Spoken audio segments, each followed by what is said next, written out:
Yang kedua, kita akan membahas tentang organ reproduksi pada wanita. Oke, sekarang kita akan masuk ke bagian organ reproduksi wanita. Nah, fungsi dari organ reproduksi wanita yang pertama adalah untuk menghasilkan dan menyalurkan sel gamet. Jadi mirip seperti organ reproduksi pria. Tapi di sini sel gametnya adalah sel telur atau ovum.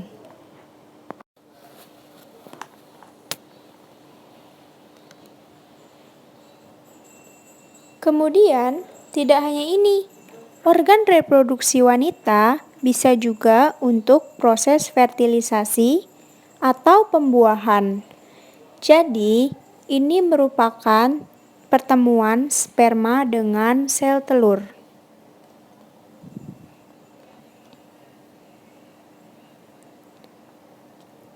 Jadi, pertemuan antara kedua sel gamet ini terjadi pada organ reproduksi wanita.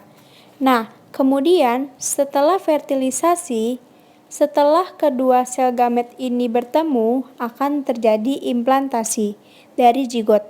Jadi, sebutan sel gamet yang sudah terimplantasi itu zigot. Nah, kemudian mereka akan berkembang dari zigot dan kemudian akan berkembang menjadi janin dan lahir. Itu terjadi pula pada organ reproduksi wanita. Nah, seperti organ reproduksi pria, organ reproduksi wanita itu juga dibagi menjadi dua. Yang pertama adalah bagian luar atau eksternal. Kemudian, yang kedua adalah bagian dalam atau internal.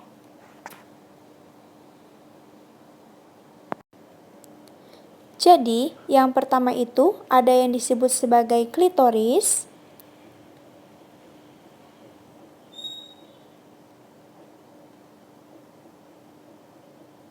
Kemudian, ada bagian yang disebut sebagai vulva. Dan yang ketiga adalah lapisan yang biasa disebut perineum. Sedangkan untuk organ bagian dalam yang tidak terlihat atau tidak tampak dari luar itu ada sekitar 4. Jadi, yang pertama ada ovarium, kedua adalah tuba fallopi, kemudian yang ketiga adalah rahim atau uterus, dan yang terakhir adalah vagina.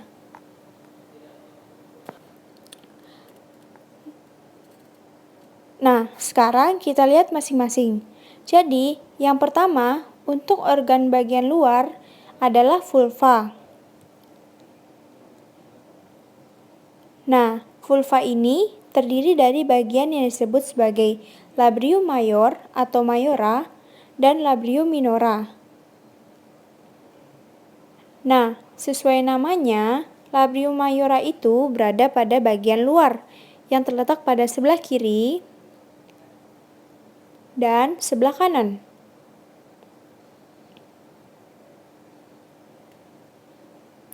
Sedangkan untuk labrium minora itu adalah lapisan yang lebih dalamnya. Nah, kedua lapisan ini adalah lapisan yang paling luar dari organ reproduksi wanita. Kemudian, bagian dalamnya terdapat organ yang disebut vagina. Nah, vagina ini adalah organ dalam yang bentuknya seperti tabung. Nah, jadi labrium mayora ini terdapat kelenjar minyak yang nantinya akan menjaga organ wanita ini tetap lembab dan tidak lecet nantinya.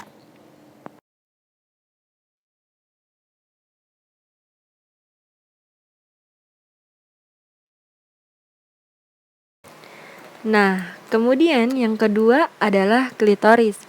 Klitoris itu adalah suatu tonjolan kecil yang dia sensitif. Jadi terdapat banyak kumpulan syaraf di sini, mirip dengan kalau pada organ reproduksi pria mirip dengan penis. Jadi dia peka terhadap rangsangan. Nah, di mana klitoris ini Letaknya adalah di bagian ujung labium minora, pertemuan antara labium minora kiri dan kanan. Jadi secara perkembangannya, kalau misalnya dari janin, pada pria klitoris ini akan berkembang menjadi penis, sedangkan pada wanita dia tidak akan berkembang.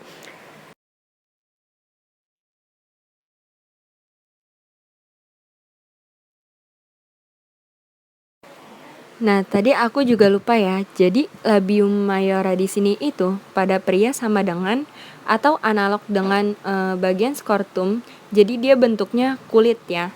Nah, kemudian yang ketiga, itu ada bagian yang disebut sebagai perineum. Nah, perineum ini letaknya ada di bagian pertemuan labium mayor bagian bawah, dekat dengan anus.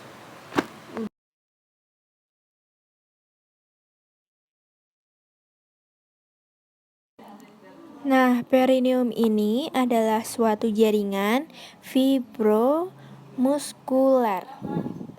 Fibromuskular. Nah, terus tampak sampingnya tuh kira-kira bentuknya seperti ini. Jadi, organ reproduksi wanita itu letaknya ada di tengah nih, aku tandain. Nah, di antara rektum, yang ujungnya adalah anus dari usus besar. Terus kemudian di depannya nih ada sistem ekrasi yang aku tandain ini ya. Terus jadi dia tuh ada di antara kantung kemih dan rektum.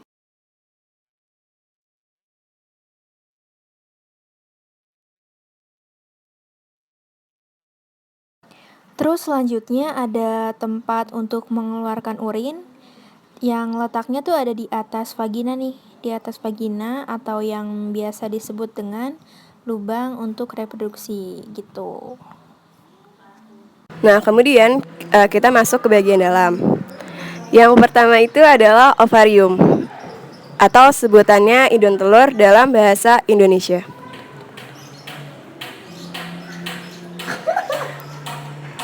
Nah, ovarium itu terdapat dua, jadi ada di sebelah kiri dan sebelah kanan. Di mana ovarium ini fungsinya adalah untuk produksi sel telur. Makanya dia disebut indung telur karena dia menghasilkan sel telur. Jadi sel telur itu awalnya diproduksi pada bagian indung telur. Kemudian nanti sel telur ini akan berkembang di dalam ovarium pada bagian yang disebut folikel. Jadi dalam ovarium itu terdapat folikel. Nah, ini. Nah, folikel itu semacam pelindung untuk sel telur. Penggambarannya gini. Misalnya ini adalah sel telur. Nah, kemudian akan ada pelindungnya bagian luar namanya folikel. Nah, yang garis itu namanya folikel. Nah, nanti setelah sel telur ini berkembang jadi matang, kemudian dia akan keluar atau yang disebut sebagai ovulasi. Kemudian masuk ke organ selanjutnya yang disebut sebagai tuba Fallopi atau disebut juga sebagai oviduk. Kita tandai merah saja ya. Oviduk atau tuba Fallopi. Jadi fungsi dari tuba Fallopi itu yang pertama adalah jalur dari ovum.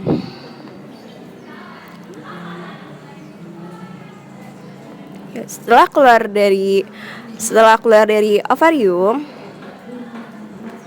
dia akan melewati oviduk atau tuba Fallopi. Nah, jumlah tuba Fallopi itu juga ada 2 sepasang sesuai dengan jumlah ovarium tadi. Nah, setelah itu jalur ovum bergerak, tuba Fallopi ini juga untuk tempat terjadinya fertilisasi.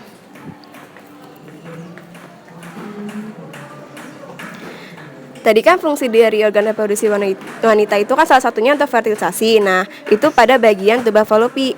Jadi ketika sel telur sudah sampai tuba Fallopi, nanti setelah terjadi ovulasi, sperma itu akan masuk, kemudian akan bertemu pada bagian tuba Fallopi. Nah, kemudian nanti akan terjadi pembuahan atau fertilisasi. Nah, setelah terjadi pembuahan, kemudian nanti zigot atau hasil fertilisasi dari 2 sel gamet ini akan bergerak keluar dari oviduk masuk ke organ selanjutnya yang disebut uterus. uterus atau rahim. Nah, nanti zigot yang sudah sampai uterus, dia akan terimplantasi pada dinding uterus. Di sini bagian samping, sehingga nanti di sini akan berkembang janin di bagian situ ya. Nah, di bagian situ nanti akan berkembang nih si janinnya. Jadi, setelah itu akan terjadi proses kehamilan. Nah, bayi itu tersimpan di bagian rahim ini. Misal, kalian lihat di sini rahim itu adalah sebuah rongga besar gitu, yang di sini semakin mengerucut ke bagian bawah. Semakin mengerucut ke bagian bawah.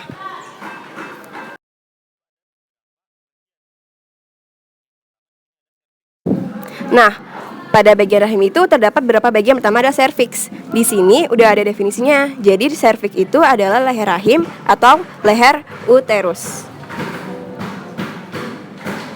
Nah, di sini dia membatasi antara rahim atau uterus dengan bagian vagina. Nah, jadi serviks ini seperti gerbang gitu, yang di sini dia bisa juga berfungsi untuk melindungi dari infeksi mikroorganisme.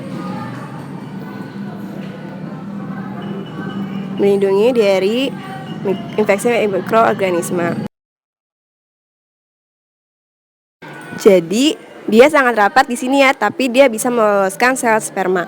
Nah, kemudian ada juga bagian dinding uterus nih. Jadi dinding uterus itu terdiri dari banyak pembuluh darah. Di situ.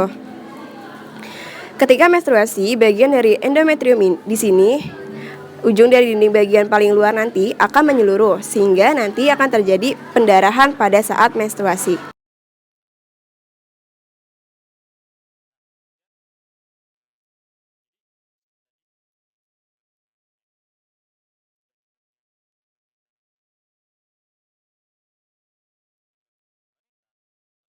Nah, kemudian fungsi dari organ bagian dalam dari sistem reproduksi wanita itu setelah fertilisasi adalah untuk perkembangan janin.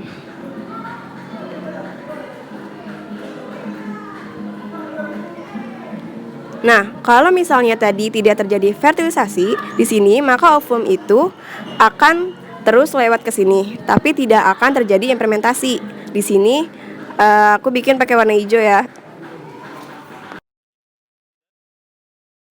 Tidak akan terjadi implementasi. Dan dinding atau endometrium ini yang tadinya sudah tebal mempersiapkan untuk proses implantasi akan meluruh menghasilkan darah nanti bersamaan dengan ovarium yang keluar. Nah, selanjutnya yang terakhir itu adalah bagian vagina di sini.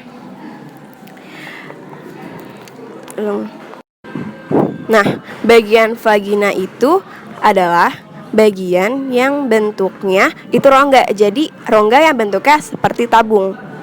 Jadi panjang gitu ya, tepat terjadinya kopulasi di sini. Jadi penis itu masuk ke dalam vagina di sini, nanti akan menyemprotkan spermanya masuk ke dalam rahim, kemudian masuk ke dalam tuba Fallopi dan melakukan fertilisasi.